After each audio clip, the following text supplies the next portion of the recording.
ketika ayam muridna anu capeun jasa ibadah asal udang peting kesangan bebeja kabuhasan mama abdi mah ieu capek bae ibadah ai kitu sih hayang ulah capek hayang tenang aya hayang tenang mah nafsu sia ibadah mah deuk tenang deuk geunaheun deuk capek ibadah mah ka Allah nu mere capek Allah nu mere ngeunaheun Allah nu mere tenang Allah ulah dipake ka hayang teh mah kumaha nu merena takarak terbuka jaheuh apan urang mah zikir ge hayang tenang lantaran ala bizikrillahi tatmainnul qulub padahal mah zikir ke dibere ulah boga maksud hayang tenang lamun boga hayang tenang berarti nafsu urang atuh lain ka Allah teh mah kana tenang berarti tenang jadi pangeran kakaraknya terbuka masya Allah jahil atuh ibadah mah ibadah bae weh capek-capek ibadah mah weh tenang-tenang jadi ibadah sia mah kitu asal boga duit bae tenang asal teu boga sama geus akur bae pan asal teu boga duit bae capek malah teu tahajud acan kunaon ieu parusing boro-boro tahajud tuh jadi sasaran bae tahajud deh terus sekarang gitu pan dia mah maju pendik kok ieu tahajud hebat-hebat karung satreuk laku alhamdulillah kaditu nanti tahajud kunaon rugi teu beres tapi ibadah mos kitu mah ibadah mah ulah hayang tenang ulah hayang ngeunah ulah hayang tenang nu penting ibadah ka Allah mere kuat mere tenang mere senang mere capek Allah teh mah urusanana sanajan wali ge aya bae nu dibere capek eta ketika bebeja atuh capek nang Allah ku Allah teh fluktuatif ditaikeun diturunkeun perasaan urang dingeunahkeun dihenteukeun dicapekeun dihenteukeun deuk nyoba ka walina datang ka mana sia ketika capek datang ke mana sia ketika gering datang ke mana sia ketika susah ai kitu mah dibere sehat dibere boga duit pamajikan huhahehe atuh pantes sia bisa tahajud dia bisa nganamatkeun Al-Qur'an ge kuari sia kuari dibere gering pamajikan marah bae duit teu gablek lillahi laumal fatihah bismillahirrahmanirrahim alhamdulillahi rabbil alamin arrahmanir rahim maliki yaumiddin iyalah ruh diaturlah melalui guru mursyid murid ngaranna aya nu langsung murad cara Kifudel bin Iyad dimurad ku Gusti Allah dan sederetan wali Allah nu dimurad termasuk Gus Dur Tileletik Khari geus hese urang nyaritakeunana jelema menyikapi Gus Dur iyalah itulah sabodohnya nama tapi terbukti jeung loba-loba deui wali-wali Allah anu dimurad ketika letikna geus khariqul adat urusan Allah teh mah jeung Allah aya anu zikir bae tapi malah resep kana dunia malah zikirna ge jang dunia atuh Kifudoli maca sholawat ge jang supaya loba undangan aduh bae atuh Haji Pendi baca sholawat jang karung supaya laku mah usah potong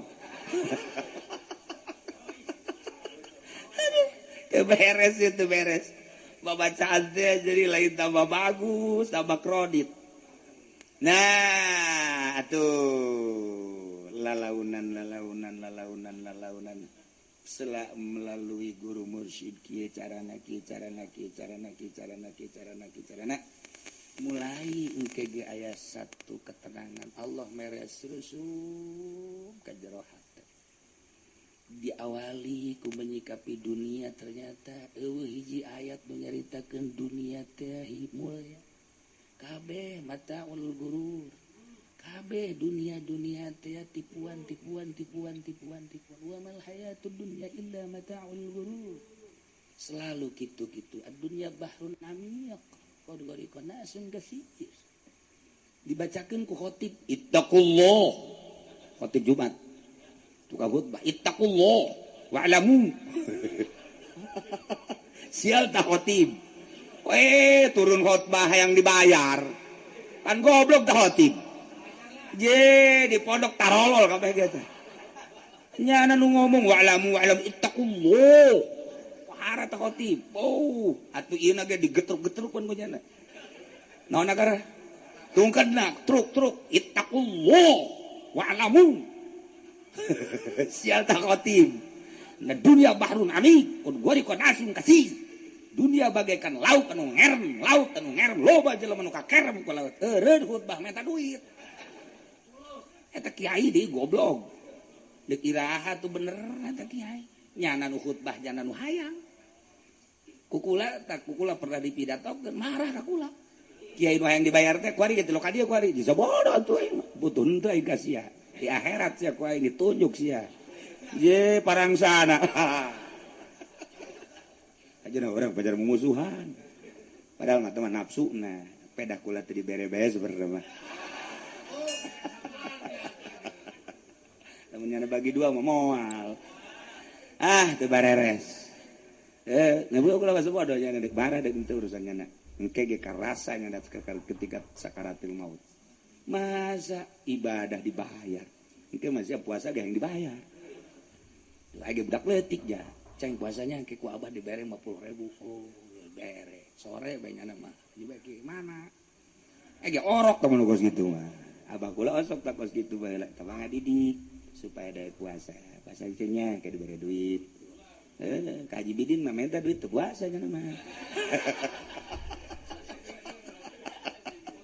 duit teh dicokot ku jasa nah gak didik bisaan kolot mah bere supaya daek doang engke jadi mikir ka kolot dageun masa menta bae nanti lamun aya khotib minta duit orok teh sebenarnya mah hampura kiai nusuk minta duit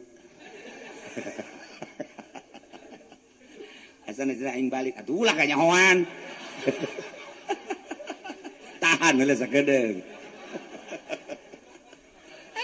ya Allah ya Rabb masyaallah atur supaya murni setelah diatur jadilah waliyun min auliyaillah waliyullah cik Tuan Syekh Abdul Qadir lamun kula sadetik henteu inget ka Allah anggap kula lain muslim oh harap Tuan Syekh Abdul Qadir Syekh Abu Hasan Az-Zazili mun kula sadetik teu inget ka Allah anggap kula ieu kafir leuwih dahsyat ngomong ku sebab naon ku sebab geus eueuh jasa hahalang selalu jeung Allah ka mamana atas perintah Allah atas gerak Allah cek Abu Hasan Az-Zazili hese neangan hahalang di hate kula di teangan ka mana bae jeung di mana bae hese aya hahalang sehingga kanyahoan naon aya di luhur langit naon aya di handapeun bumi ngannyana embung Gusti ulah dibere kos kieu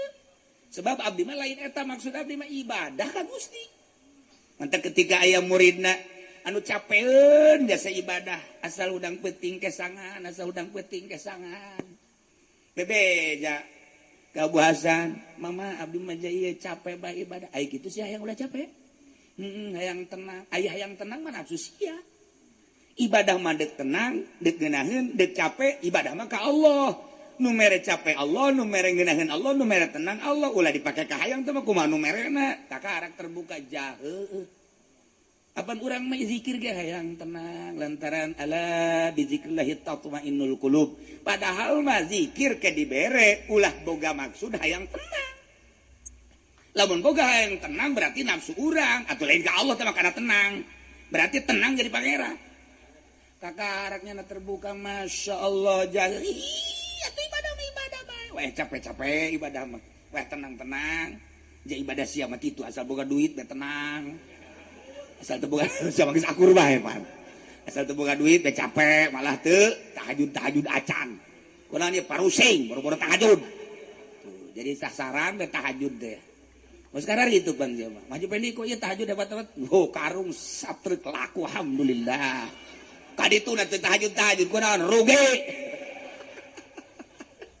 teu beres tapi ibadah mos kitu mah ibadah mah ulah hayang tenang ulah hayang ngeunah ulah hayang tenang nu penting ibadah ka Allah mere kuat mere tenang mere senang mere capek Allah teh mah urusanana sanajan wali ge aya bae nu dibere capek eta ketika bebeja atuh capek nang Allah ku Allah teh fluktuatif ditaikeun diturunkeun perasaan urang dingeunahkeun dihenteukeun dicapekeun dihenteukeun ndek nyoba ka walina, datang ke mana sia ketika capek, datang ke mana sia ketika gering, datang ke mana sia ketika susah. Ai kitu mah dibere sehat, dibere boga duit, pamajikan huhahehe atuh pantes. Sia bisa tahajud, dia bisa nganamatkeun Al-Qur'an ge. Kuari sia, kuari dibere gering, pamajikan marah bae, duit teu gablek. Aya nyo. Pere cenah tuh, parah tuh caknya tuh ya. Pagaweannya na meureun. Nah, itu dek istiqomah teh hese. Nah, ketika urang inget aing mah ibadah ka Allah, nu mere capek ge Allah atuh terus bae. Aing mah ibadah ka Allah dibere tenang nang Allah. Aing mah ibadah ka Allah dibere senang nang Allah. Hayu bae geus ka Allah, capek, ngeunaheun tenang. Henteu ka Allah ieu lain ka capek, lain ka tenang. Beres karek ibadah. Lamun urang teu dituduhkeun ku wali Allah mah nya. Urang mah hayang ngeunah biasa gal. Dahar biasa dicip-cip teu ngeunah bae ka ditu kan. Ka ditu kan. Malah ka belah dieu nama. Neng, sia teu bisa masak ieu rumah tangga geus kebal-kebal. Goblok meureun sia mah. Mulai geus aya goblogan di dieu. Tangkorak sia, aing kawin deui ka ieu. Nah, mulai geus. Lain ngebagusan deui pamajikan. Atuh, nyayur asem ge dikonengan pan. Salah pamajikan ge serba salah. Tapi cak abah teh apa? Ai waliullah mah lain kitu. Neng, nyayur asem di alam bae. Masak neng mamun geus masak eunah jasa. Apanya lagi bari sising sate. Eta dongeng abah bisa aja teh abah. Masya Allah ku bunga-bunga nyayur asem teh dikonengan. Ya Allah, ya bijak salah kieu si pamajikan kudu jadi kieu ye. Waduh, Masya Allah. Terus we diicip-icip neng ku hebat amat di sayur asem dikonengan. Sakitu ge saeutik konengna. Waduh, cek salah ki ku mamun isuk loba jasa ye konengna. Masya Allah, tak teu ngalemna. Geus sakitu ayahana atuh langsung dicarekan. Masya Allah. Nah, iyalah waliullah. Ai daek dahar, itu daek dahar, itu daek ulah. Cekeun geunah. Aduh, isuk datu bejaan deui nu loba neng kana nengna. Kayaknya na mikir bener henteu si aing. Diatur teh. Maksudna kumaha? Ulah aya masih wallah. Cara nunggu sejarah tadi wali-wali Allah. Minimal orang bisa setengah nangis mantep jasa. Emang orang teh didelekeun gitu ku wali Allah. Didelekeun saha anu endek berangkat emang teh nyawa nyawa. Kobok Kangjeng Nabi Khidir alaihi salam. Urang ngabangsa ka Tuan Syabdul Qadir emang Tuan Syabdul Qadir teu nyahueun kitu nyana dihadiahan mepan nyana teu maot. Urang ngabangsa ka Abu Hasan Asy-Syadzili emang nyana teu jawab pan nyana teu maot nyana mah. Ieu lamun dicaritakeun kehidupan para wali leuwih hebat tibatan kehidupan nu hariru. Maksudna eratna hubungan antara kutub jeung bawahan. Urang mah teu nyaho lamun gunung ngobrol jeung gunung, urang mah teu nyaho lamun tangkal kayu ngobrol jeung tangkal kayu, urang mah teu nyaho lamun batu ngobrol jeung batu. Hanya wali-wali Allah lah anu nyanahoan. Lamun batu ngobrol jeung batu, tangkal kayu ngobrol jeung tangkal kayu, gunung ngobrol jeung gunung, atuh komo manusia anu hadiah kana. Mulai ke Masya Allah. Tuan Syabdul Qadir teh takkan lelekeun we hibernya mana nusuk unggal peuting kaing hadiah. Tuh, Haji Pendi kan pernah ngajajal pantilok ya mah. Tilok aju ngajajal ila hadratir ruhi Syabdul Qadir Al-Jailani quddusallahu sirruh dibaca. Langsung datang beng.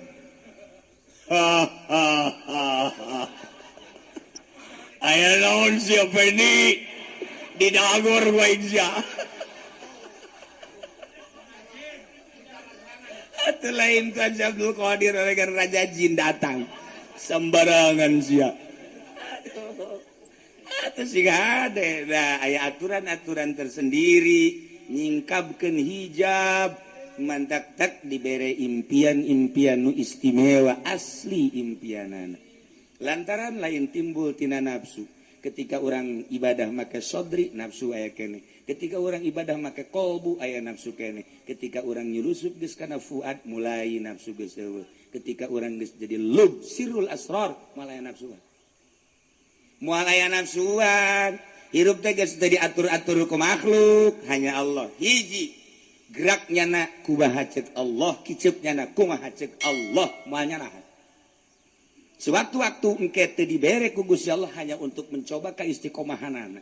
Jadi tujuan apa henteu karomahna besi nyana boga tujuan karomah cabut karomahna tadi ijabah doa anak wali mual gentarku sebab tadi bere karomah biasa baik waktu dijabah waktu henteu lain urusan kurang makan lain ya aing geus ngabudah-budah kan teu bae segala dik naon deui nu dibaca jeung geus beak ieu babacaan can dihasilkeun karya memang lain deuk eureun tah eta nu dimaksud ulah kos kitu ngaju eureun pan ka ditu sebab ibadahna hayang karomah ibadahna yang mulia lain ka Allah wali bener iya tuh urusan dijawab urusan Allah boro-boro eta paeh gitu di urusan Allah Masya Allah karim ieu kumaha tuh kuari diatur usul ilallah geus eueuh nafsu mana nu kudu ditarik nafsu mana nu kudu dipiceur latifatul qalbi latifatul ruh latifatul sir latifatul khafi latifatul akhfa latifatul nafas latifatul qalb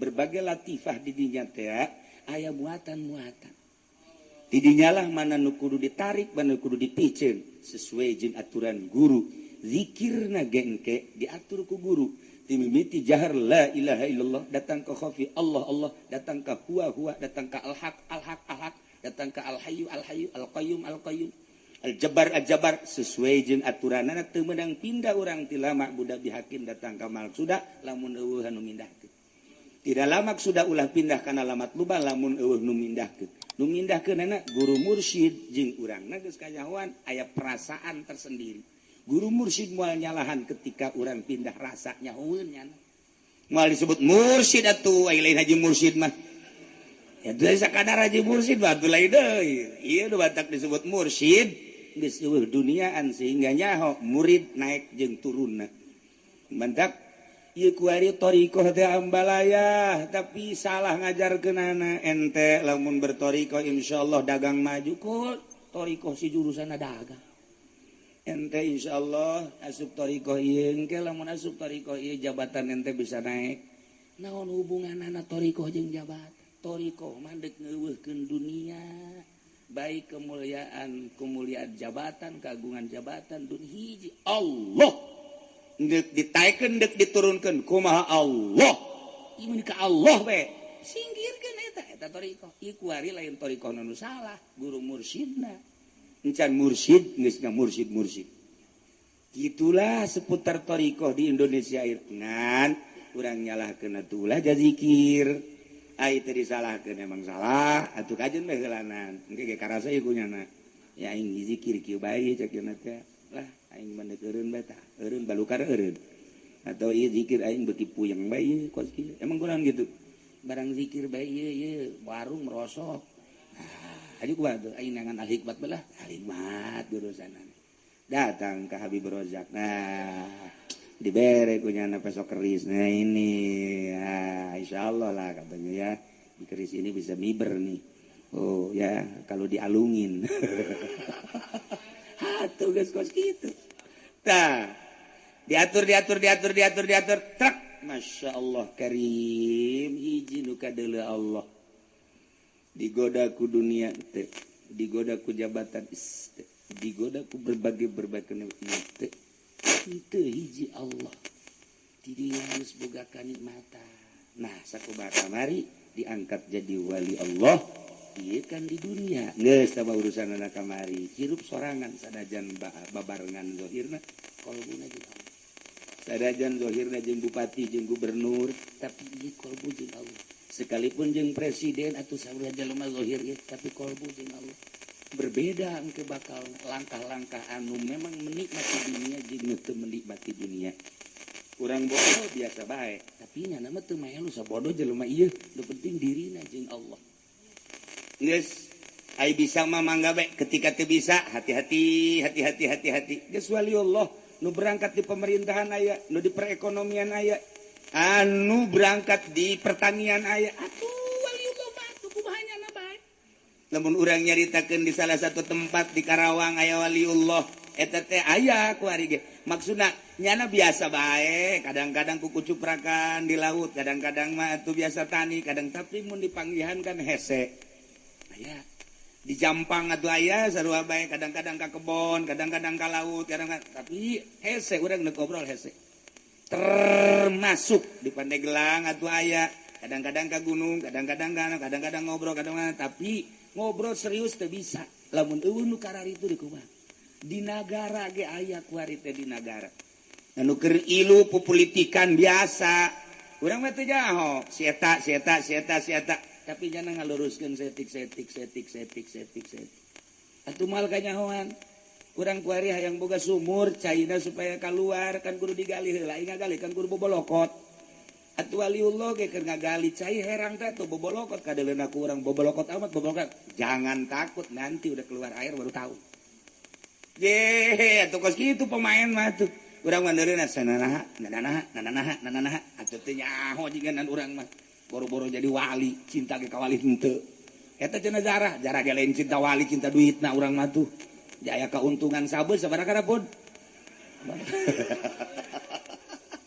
geus dihitung bae guyana teu eta kan urang lain cinta wali eta mah urang gua cinta etana nah berangkat geus jadi di akhirat kuari mah wa amaribuhu fil akhirati keuntungan di akhirat masyaallah fa huwa fil jinan surga lain di akhirat di dunia geus ngarasakeun wali mah surga geus ngarasakeun lamun Tuan Syekh Abdul Qadir sering dikiriman rampadan Abu Hasan Asadi Imam Mursi Ibnu Athaillah kan kaget ketika muridnya kalaparan keur zikir teh lantaran 40 peting teu dahar teu nginum aya nu pingsan ya nyana kan ngalirik ka luhur ya Allah ya Rabb teu kebel set datang kan kasaksian tah dahar ini kumaha aja sanu mawa eta kan di mah Haji Pendiman aya gareuh geus aya di mejanya dar pada kemana ini orang cocodot darata itu kan beda jengel bakawalian tuh kan itu mah darata gimana cocodot berit cucurut emang sabangsa ieu cenah jeung berit tuh kan Masya Allah karim surga walhur bidadari atupan bidadari mah lain cara orang Bandung yang Karawang atunya lamun nyidu ka laut seungit atuh kelek lagi seungit dak atuh coba artis kelek lamun teu make Rexona bahal Masya Allah karim atuh seungit ya Allah ya Rabb lamun cinggirna ditololkeun ka dunia mata poe mit hampura cek mata poe pula eleh ku cinggir bidadari mata poe mundur mitelah hampura cek yang anu dek lumpakanna sagede Haji Pendin sudi aing mah atuh teh sudi numpakan bidadari potongan kos kitu teh cak urang cak Allah mah mangga bae atuh teh ya nyangakeun sadaya-daya ulah wakahayang sia pikiran lah ibadahna ya Allah ya Rabb wal kusur wih istana gedong atuan batana ge lain buatan Cisoka bata buatan Cisoka mah komeng kahujanan jadi tanah sial ta Cisoka ya Allah ya Rabbi ieu batana ge tina zabarjud inten permata Masya Allah ieu tajang wali-wali Allah wal gilman pengladen sekitarna anu ngaladenan urang hayang naon ku padahal teu perlu diladen tapi jelema gede kan diladen wal asyribah berbagai minuman geus puguh kopi geus puguh susu geus puguh arak geus puguh minuman luar biasa geus sagala kahayang minuman aya kabeh ya Allah karim sairun ni'am jeung berbagai kenikmatan fil jannatil ula wa hiya jannatul ma'wa yakni surga ma'wa aya segala rupa dibere bidadari seorang 70 Masya Allah encan bonus ya Allah bukaan ku urang ayo guys urang di luhur beteng mah ayo pindah ti beteng ka beteng ti susu ka susu jadi surga mah capek jeung para wadai Masya Allah karim tah nu mantak waliullah mah geus bebeakan teu hayang sama sakali kana dunya engke bae di akhirat lantaran kuari kurang kabong teangan kurang dunia datang ke urang himah ngaji himah ibadah ieu kan urang berarti loba hijab tinggalkeun eta dele surga heula mimitina surga heula kabelah ditunang ge teu hayang ieu surga. Allah leuwih nikmat jeung kabogoh daripada jeung bebereanana. Urang dibere kue cincin ku kabogoh, kabogona orang jauh dideuleuh ku urang. Kue cincin ge dicium buat lain di dahar lain. Masya Allah, neuleuh kue cincin teh asa bobogaannya na, Masya Allah. Aduh teh bobogohan tolol aja saya tak. Atuh kue cincin di minyak misikan nanaonan. Nikmat jol besar witina anu ngiriman kue cincin dibalangkeun. Teu hayang aing naon anu bogana. Geus mandang bibirna kue cincin geus nanaonan. Memandang senyumna kue cincin nanaonan. Ku korbankan segala-galanya untukmu. Nyawaku kuwakafkan untukmu. Budak. Tolol jasa ta bobogohan. Masya Allah, diterik matahari terasa sejuk ketika aku bersanding denganmu. Tanpa harus ada payung, engkau sudah menyejukkan hatiku. Masya Allah, gombal. Lah iyalah. Jadi urang teh kuari mah budak keneh. Urang mun ditanya ibadah aya ka sorga, ibadah aya ka sorga orok tama kos kitu mah. Ngadahar bodek krisin embungeun lantaran pait diamisan supaya daek. Nah ieu ge hikmahna maca shalawat, ieu hikmahna maca ieu, urang percaya kana hikmah-hikmah kabong bro. Engke naon teu. Hiji bae Allah. Ketika geus dibere rasa jeung Allah, geus wadanaonan sorga mah sakira sorga atuh. Japang nikmat-nikmatna di akhirat di sorga atuh kapan neuleuh Allah. Ketika urang dibere neuleuh ka Gusti Allah engke jaga di sorga jeung pasti eta kenikmatan sorga seakan-akan naon gitu garan lebu anu berkeliaran ku eueuh harti-hartina. Sedengkeun Kangjeng Nabi mah iraha hayang bisa jeung Allah teh ya. Ai urang mah kan di waktu aya anu seminggu sekali, anu sebulan sekali. Haji Pendi mah lah sorga sakali dong nya namanya. Teudeureuh teh sakitu ge. Jata tadi namanya nama di luar teu bisa ka jero. Di luar ngan haju digarrokeun kurang sorga pen sidi pen dah tadi namanya dah di luar baca teu beunangan ka jero teu buka kuncina masalahna sebab kuncina teh kapan kudu Islam jadi rokok ku kunci ya salatna teu nyangkol salat teu nyangkol jeung zakat teu nyangkol teu bisa dibuka tuh kunci ngan nyana ka neraka merembung ka sorga teu datang di tengah ngan di digarrokeun bae ku kawin gede pen Aduh. Masya Allah. Nah iyalah keuntungan mengurus ruhani. Tinggal urang na bae kuari. Sangkilang urang encan bertorikoh. Tapi langkah urang soba mulayan. Hiji udang tipeti. Kula kapihelan kudu dihandap. Udang biasa normal. Ieu mah anu dihandap udang nu luhur peureum. Ai neuleuh ka sisi aya ceklak beres. Pogon kiai sia. Masya Allah karim. Nah, tadi wudu sanajan 2 rakaat sebab salat 2 rakaat tengah peuting anu ngaran tahajud teh leuwih bagus tibatan dunia jeung isina. Urang lamun inget kadinya ngarenjak lamun teu salat. Masya Allah 2 rakaat leuwih bagus jeung dunia jeung isina. Ya Allah ya Rabb. Rugi amat atuh lamun teu 2 rakaat aja. Geus dibejaan kitu ge teh coba ge peuting. Aya eueuh coba ge. Misi bejaan ke komo nu teu dibejaan. Mantak wa bilal laili fatahajjad bihi nafilah. Masyaallah geus diangkat jadi wali teh la yazalu abdi yataqarrabu ilayya bin nawafil. Dengan nawafil seakan-akan fardu sebab lawan neuleuh Allah. Cek Allah sia ngagawean sunah ge geus kos fardu bae tu komo nu fardu. Geus maneh mah kekasih aing. Hatta ahbab ata uhibbuk sehingga aing cinta ka aing. Sunah bae kos fardu maneh. Atuh komo nu fardu. Urang mah fardu teh geus dianggap sunah. Geus hese jasa. Zuhur ge dingkeng hiji jeung asar.